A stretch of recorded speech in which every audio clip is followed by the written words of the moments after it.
Come on in, people. We was waiting for the better health. There she is. I got out of bed way too early. Look at this hair.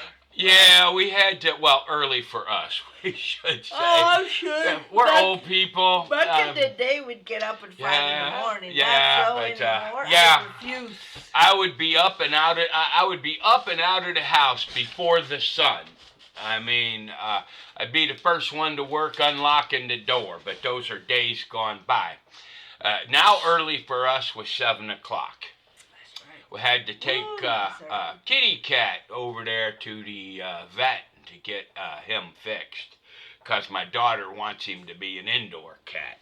But anyway, that is not what we are talking about today. The great EBT debate. I think everybody has feelings and emotions.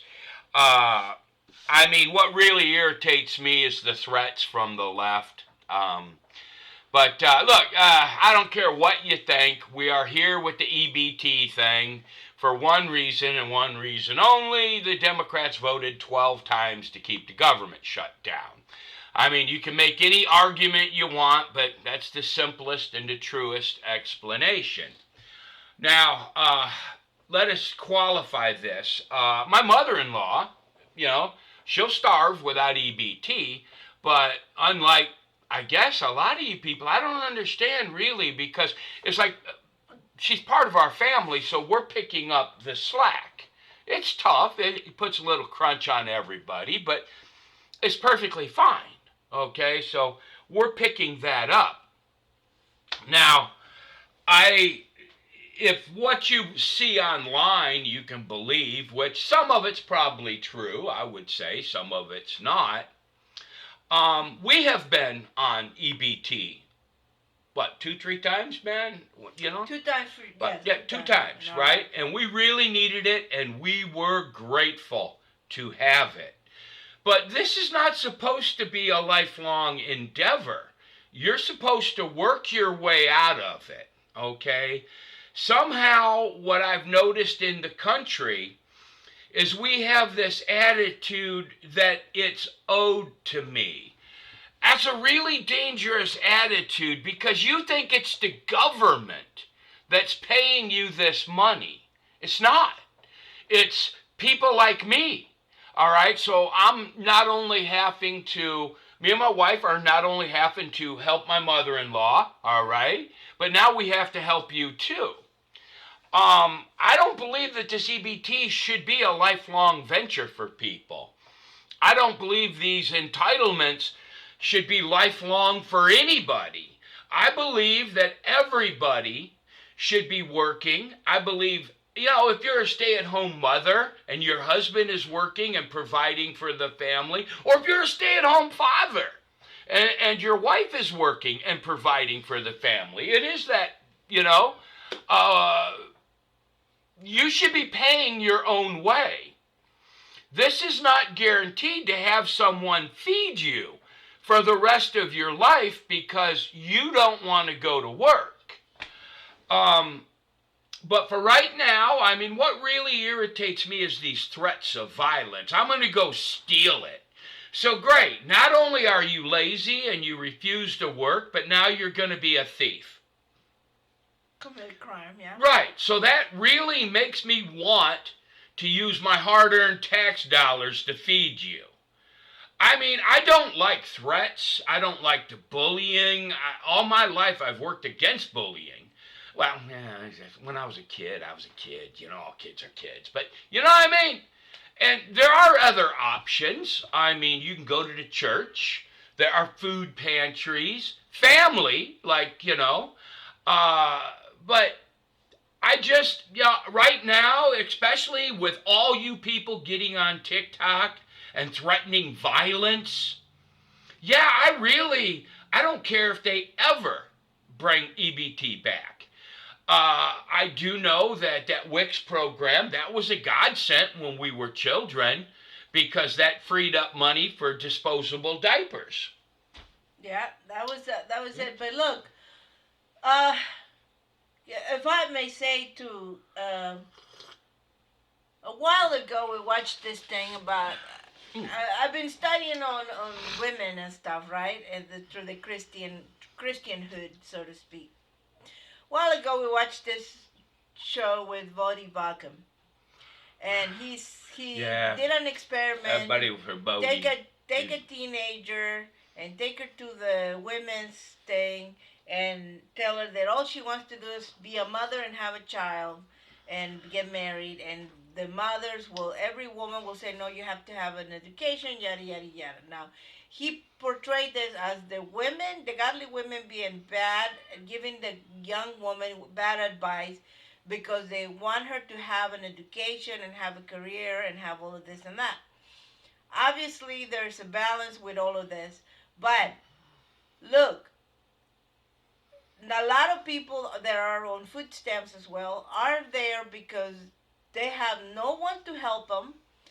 Their husband is no longer alive or not able to work or whatever. Or left them. Kind of like, or left them or whatever, Yeah. whatever situation, right? So, if you're a Christian and you're saying, well, I shouldn't worry about my daughter being an educated woman because she's going to get married and have babies, let me just say this: you're setting your girl up for a failure and for being a word of the state. Okay, because without an education, you let me just say this: husbands die, husbands leave. Okay, so sometimes the woman is the one that has to take care of the family. Okay, now food stamps are great, but that cannot be your long-term plan for your life. All right? Yeah. Something to do to pull yourself up out of that. So, look, the plan shouldn't be that, and you should get a job, okay? Yeah. And I know. And I firmly believe that if you're on an assistance program, you should have to work a certain amount of hours. I absolutely believe that. Picking trash up on the side of the road, volunteering at these shelters, something in order to get that. Okay, let me say because this, okay? It gives them pride in their self. It makes you feel like you're providing a service for society because society is feeding you. That makes sense? Yeah. I went to a predominantly African American community college. Okay? Here's the difference. I don't know if it's a generational thing or whatever, but here's the difference, okay? I met a lot of people that were on assistance. Food stamps, EBTs, rent assistance, housing, all of that. The difference from that now is that they understood, the people that I met understood that this was only supposed to be a stopgap. And you know where they were? They were in school getting an education. When you're on EBT, when you're on food stamps, when you're getting federal help in order for you to eat and live, that also gives you a free path to an education. And most of the people there that I met that were on EBT, they're like, no, this is just for now. I need to get an education so I can get a job, so I can get office assistance. I don't know that, and again, it's as a society, I don't know if it's this new generation that we're watching or what, but the assistance that you get if your kids are old enough to go to school, as a mom, as a dad, you know you got time to go to school too, okay? Drop them off, you go get a school, some sort of schooling. Staying at home when all your kids are going to school is not an option, okay? You're supposed to be doing better for yourself. And here's the other thing, okay? If you're making this your long-term plan, what is going to happen is you're modeling for your kids a lifestyle, okay? Don't you want your kids to have an independent life, a prideful, pride in themselves, pride in the work that they do, get an education, and be independent of the government or anything like that? But when you spend all your life on food stamps, when you spend all your life on EBTs and stuff like that, you're modeling that for your children. But let me tell you something. Here's the whole thing. It's the threat of violence that comes from these people anymore, all right? There's a sickness in that mindset, okay?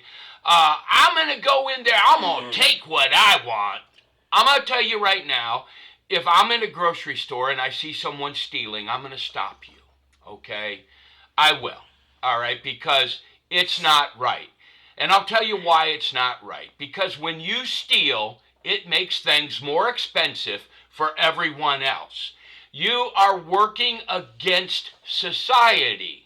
When you live on entitlements all your life, you are a burden to me. You're a burden to my wife. You're a burden to every decent tax-paying American. This is not the government's money. This is everybody's money. You steal, makes things more expensive for us. You're on EBT all your life, it makes more expensive on everybody else. And now what we have is we have a bunch of young people that aren't working. So it makes it more expensive on us. What happens if we just decide I'm not paying taxes? But, if the Democrats ever allow the government to get reopened, I want all this addressed. I really do. I think that, everybody gets down on their luck and needs help once in a while. But the difference in character is a decent person, and I know this sounds like I'm picking on you, and I'm not. What I want to do is give you a hand up. I want you to be the same as us. I want you to be a working, productive member of society. I want you to raise children that go to school, that you are proud of, that aren't selling drugs. And I noticed that this happens amongst that community. Ferocious. I myself have seen people using those food stamp cards to buy alcohol, to buy things they shouldn't be buying. And there should be rules. You should not be allowed to use that thing at McDonald's. You should not be allowed to buy pre-cooked foods. No. All right?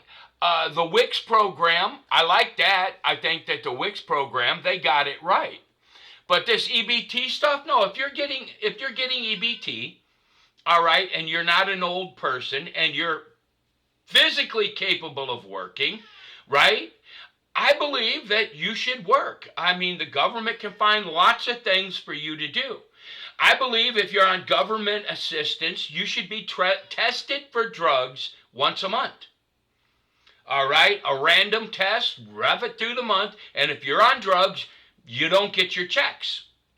All right? Drugs are not cheap, baby. Drugs are not cheap. How are you affording drugs when you're on government assistance? Yeah. All right? So, I mean, now here's the thing. If you know someone, again, and this is something that we always say, if you know someone help them. that is struggling and all that, they're having a hard time right now, help them. If they need help and you have it to give, do it. Okay? Help them out. But that is the other thing about Christians that I have a problem with. They see all this, they have all this wealth, they see all this sadness and need around the world, and they do nothing about it. Sam. Hi, buddy. I mean, I don't have an answer for this. Yes. It's funny to me, it really is, because I mean, that Trump derangement syndrome is crazy in this community. There's no candy coating it. There's absolutely no way about it. You can come up with any excuse you want to do. The Democrats are keeping the government shut to irritate you guys. That's it. They want to cause confusion. They have voted, and I'll say it again, 12 times to shut the government down. That means 12 times they voted against giving you your food stamp money. Yep. Or EBT, whatever they're calling it these days. But anyway, I just figured I'd share my opinion. But it's not free. It's taxpayer money. Yeah. You are not entitled to this. It was out of the goodness of our hearts that we were helping you. How about you guys try to act a little grateful, all right? These threats of violence, I'm not into. I really am not. And it's always the same guys. You can, those old sayings. You can catch more flies with honey than Yeah. with. So be nice, and you'll have Yeah. help. I mean, I'm sure people would love to help you out there. The churches will help you. If you're so angry that you're threatening violence and being a criminal, you're losing the PR war, so to speak. This is not the government money. In a way, it's my money. It's my neighbor's money. It's everybody who works and pays taxes money. Mm-hmm. How about you act a little grateful and not entitled? That's all I got to say. How about you? That's it. You know what, though? Just, like I said, having said all of that, having said all that, if you are in a position to help people, help them. Okay? Mm-hmm. All right? Because whatever their behavior is, whatever they're saying, whatever they're doing, you as a human being, and especially if you're watching this, you're probably a Christian, your job is not to judge them, okay? Our job is to help them in any way we can. We have one person in our life that needs help, so we take care of that. Yes. And I mean, that just kind of topped us out for the month, but I mean, look, we all have to look after each other, all right? But I'm telling you, the threats, I'm just not. The more you get on all these platforms and complain and threat violence, the more I don't want to help you, all right? And look. Here's your thing. You're going to go do violence, and then you're going to go to jail, and you'll be fed in jail. Then your children will get put in, in the foster care system, and they'll be fed. Do you want that? Right? Yeah. I mean, come on, I've raised 4 children, and they're the greatest gift from God that I just, other than my wife, that's tough, yeah. Well, my wife was a great gift, but the children, holy cow. I know that sounds bad, don't it, right? No. But yeah, all right, you guys, you're messed up in the way you're thinking, okay? People will help gladly someone that's nice. Yes. But this whole threatening thing, I'm praying for you. I hope all this is nonsense. But if it is, shame on you. I'll still pray for you anyway. But anyway, you got anything? No, that's it. All right. God bless everybody. Bye-bye.